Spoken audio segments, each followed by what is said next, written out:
welcome back. Moving on to our first segment of the day.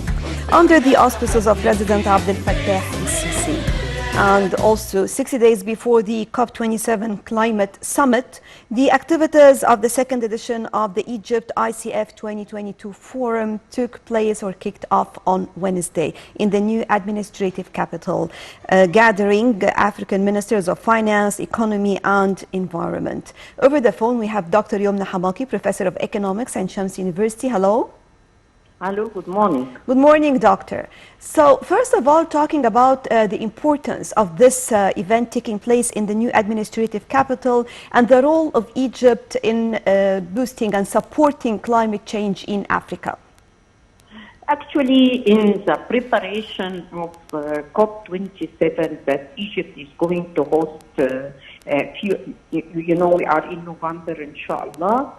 These conferences and events can be considered as preparation in order to raise the issues that are going to be addressed in such very important event.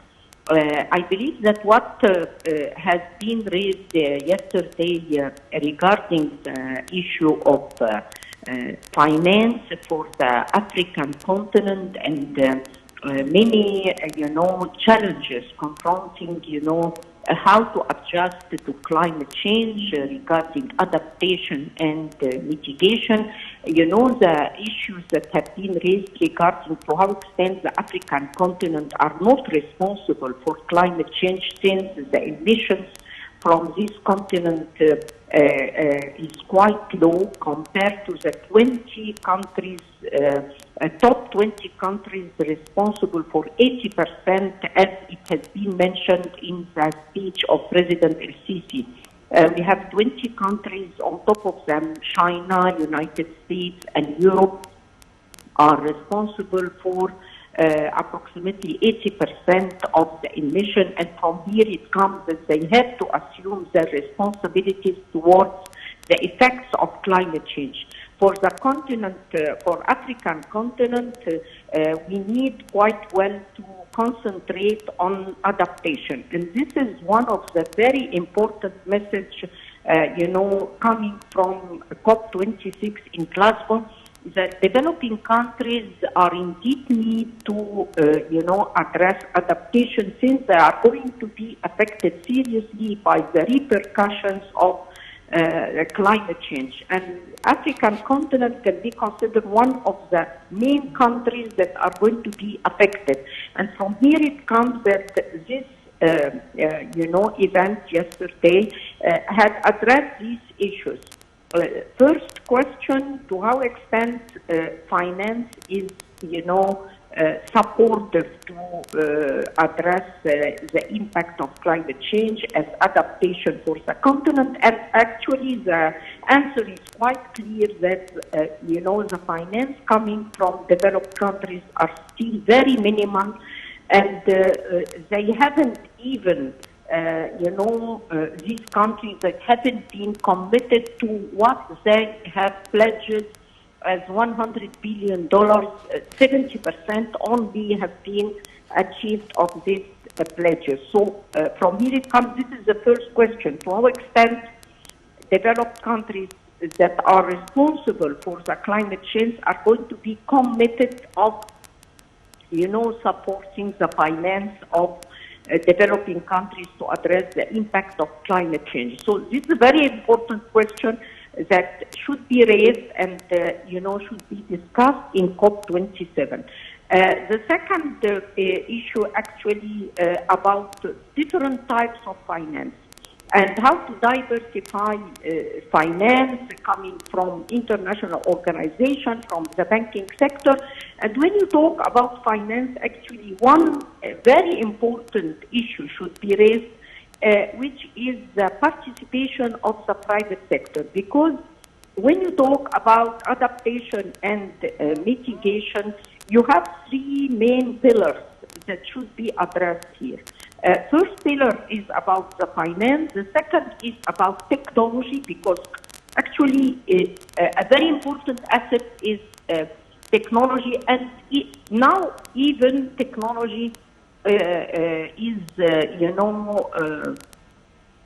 in the hands of developed countries to large extent. And when we talk about African continent, we are as a continent in deep need to transfer technology and to, adapt and activate the role of scientific research and universities in generating, upgraded technology to address such phenomena.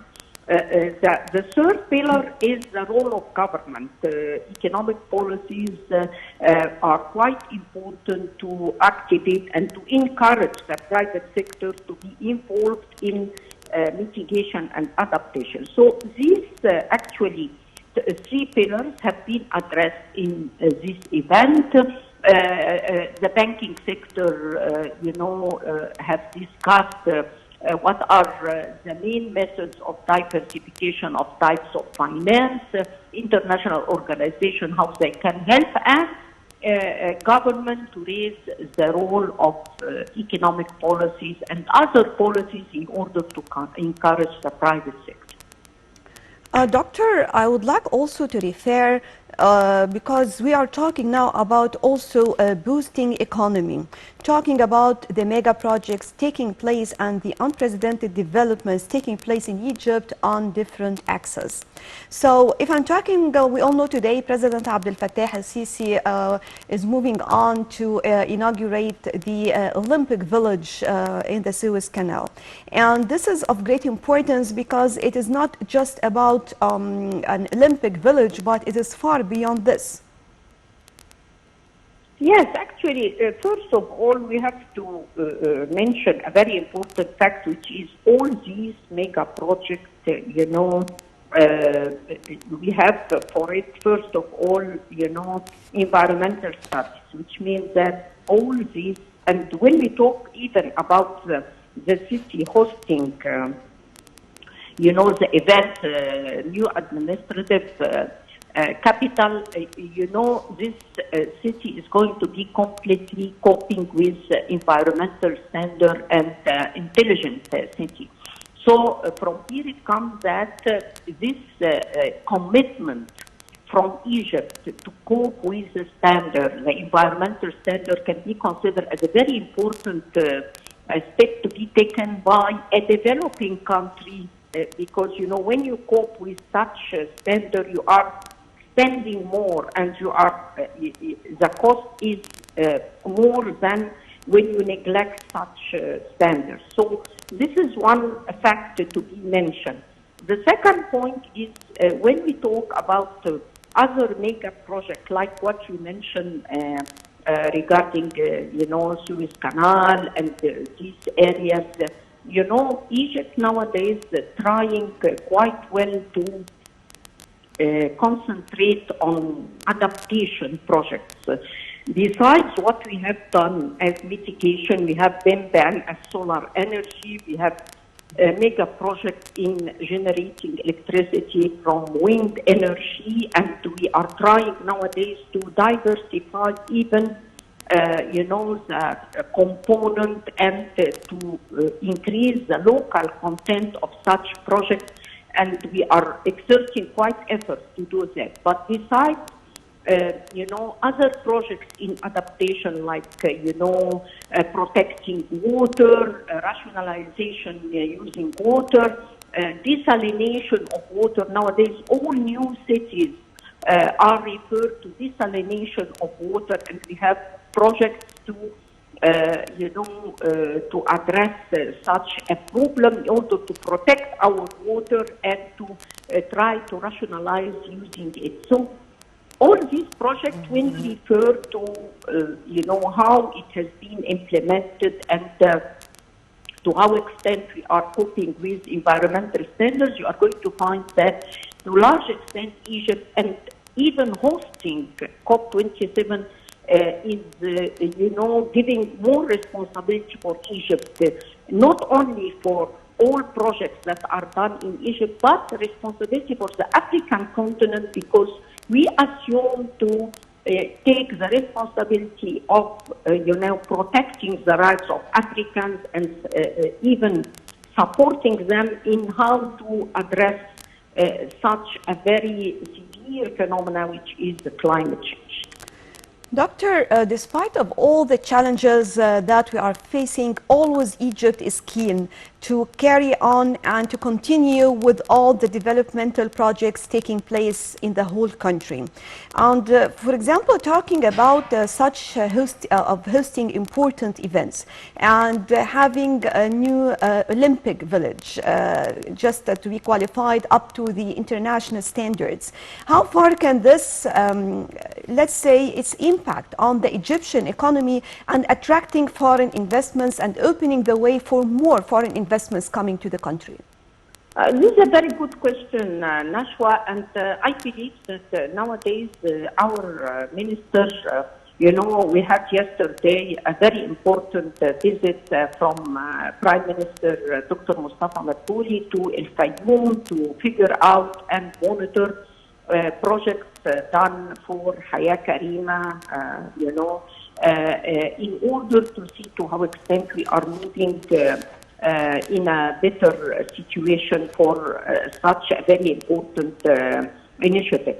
And, the main message is how to encourage investment, foreign investment and local investment, how to address obstacles confronting investment. And we have to admit that we have a lot of obstacles, confronting investors in Egypt. And the government has taken significant steps in order to address these obstacles, starting from trying to manage the problems of, importation, customs, and the problems related to customs. We have seen visits by the Prime Minister to customs and how to facilitate procedures for, importers as well as exporters. The third thing that has been declared by our Prime Minister yesterday is a very important incentive for producers of local content in Egypt, because Nashwa, we have been talking for several years about increasing the local content of our industrial sector in order to prevent such heavy burden of importation. And to address the deficit in the balance of trade and the pressure on our currency. And from here it comes that one of the most important decisions that have been taken, that we are now addressing intensive incentive for those who are going to produce in the field of local content for the industrial sector. A tax rebate of approximately 70% is going to be offered for those investors. I believe this is quite important in this period of economic reform of Egypt, in which we are transferring from monetary and financial reform into structural reform, concentrating on activating the productive capacity in Egypt in order to find opportunities of job for the majority of youth and for women specifically, because the contribution of women in economic activities should be encouraged for this period, taking into consideration the low participation of women in. So, Doctor, to continue on this, definitely, and as another main pillar of all these projects taking place, as I was talking right now about the new Olympic village in the Suez Canal, taking into consideration human resources and preparing our youth to be an integral part of all these projects taking place in Egypt. Welcome back, and still we are talking about the second edition of the Egypt ICF 2022 Forum taking place or that kicked off on Wednesday in the new administrative capital with our guest, Dr. Youmn Hamaki, Professor of Economics at Shams University. Doctor? Yes.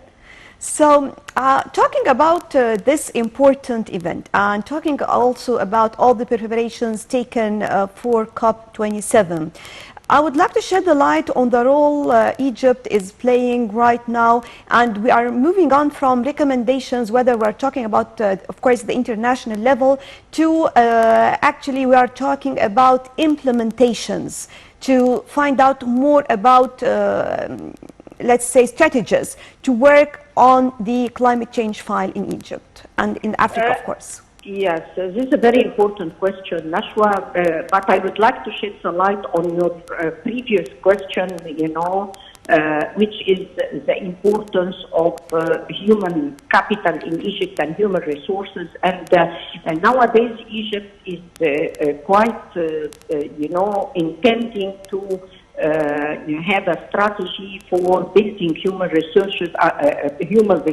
in Egypt. I believe that training for recruitment should be a very important strategy to address youth all over Egypt. And I believe that the initiative of decent life can trigger such a strategy by concentrating on families and youth. And we have Takaful and Karama taking the economic perspective nowadays by concentrating on economic empowerment of poor people. What we would like to, concentrate on is about implementation, because our problems always is the implementation of the very good strategies and plans and policies. When you have the implementation, the problems always in implementation. So how to address youth, how to specify their needs, how to connect them with opportunities of jobs in the industrial sector as well as other sectors. Right, right now, thank you very much, Dr. Youmn Hamaki, and we are moving on to bring you more about what is taking place right now on air in the Suez Canal. We know that President Abdel Fattah el-Sisi will inaugurate the Olympic Village in the Suez Canal, which is something of great importance, not only to talking about sports, but something very, very important also on the economic level.